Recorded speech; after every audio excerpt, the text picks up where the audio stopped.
today I'd like to talk to you about what is a lead generator, and more importantly, what is not a lead generator.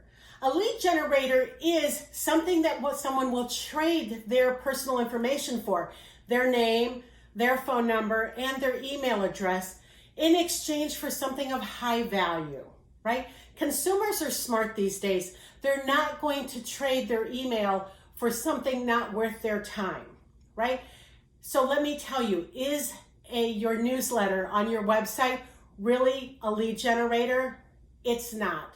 You're not fooling anybody by saying, sign up here and get our newsletter. People don't want your newsletters, and it's because most small business owners do not know how to write a proper newsletter. They want to put all of their sales information in there.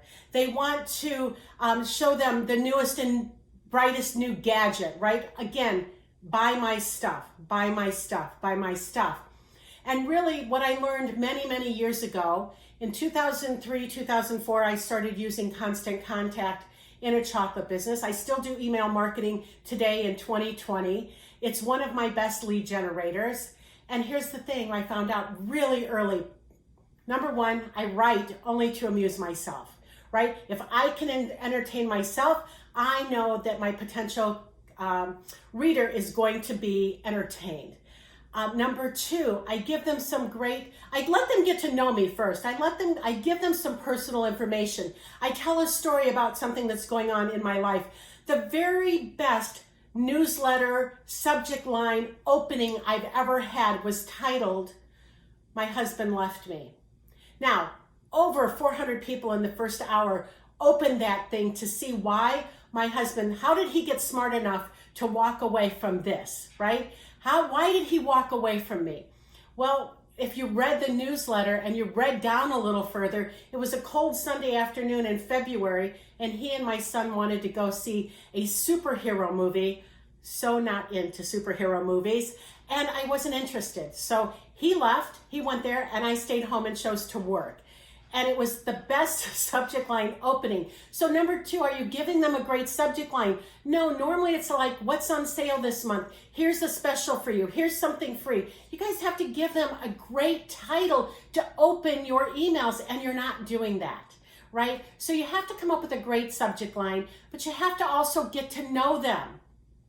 You have to get to know who your reader is, and more importantly, your reader has to know who you are and what makes you tick and what you're about before they want to do business with you, right? When I had a chocolate store and my kids worked there, I was always promoting the employees or telling them what's going on in town, telling them about something that was silly happening at home, right? About my dogs, right? I went to a meeting one time, and I went to a business association meeting, and they were passing out flowers for Mother's Day. And at the end, I was busy. I was working the meeting. And when I got done, I'm like, hey, can I have a flower? And he said, no, I'm sorry. These were just for moms. It's the meeting before Mother's Day. And I'm like, I'm a mom. I have 3 kids, right? And he's like, I'm so sorry. I didn't know. All I ever see you post about is your dogs, right? Well, that's because my dogs amuse me. My kids were old enough that they no longer amused me. So how can you get people to open your stuff, right? Entertain them, educate them, and if you can do it together, if you can educate them, entertain them, let them get to know you. I'm kind of quirky, and I'm kind of a dork, right? So sometimes I am, right? But I always do smart things, but I try to have fun doing it. So I guess if that makes me a dork. So let them get to know you. I tell them my biggest things that I don't want people to know about me, right? And someday I'll tell you too, right? I tell them things I don't want people to know about me, but I also tell them the things I want them to know about me. I tell them things about what's going on in my world. Now, I don't do it to ad nauseum, right? I do a little bit here and there, and I tie it into a story, because stories are always much more important than the facts. Stories are always much more important than the facts. I was in a room with John Maxwell when he said, never tell a story without making a point, and never make a point without telling a story. And that was such good advice. And if you guys can start implementing that in your businesses, in your newsletters, eventually you'll get to be able to give away your newsletter as a lead generator. But today is not that day, my friend.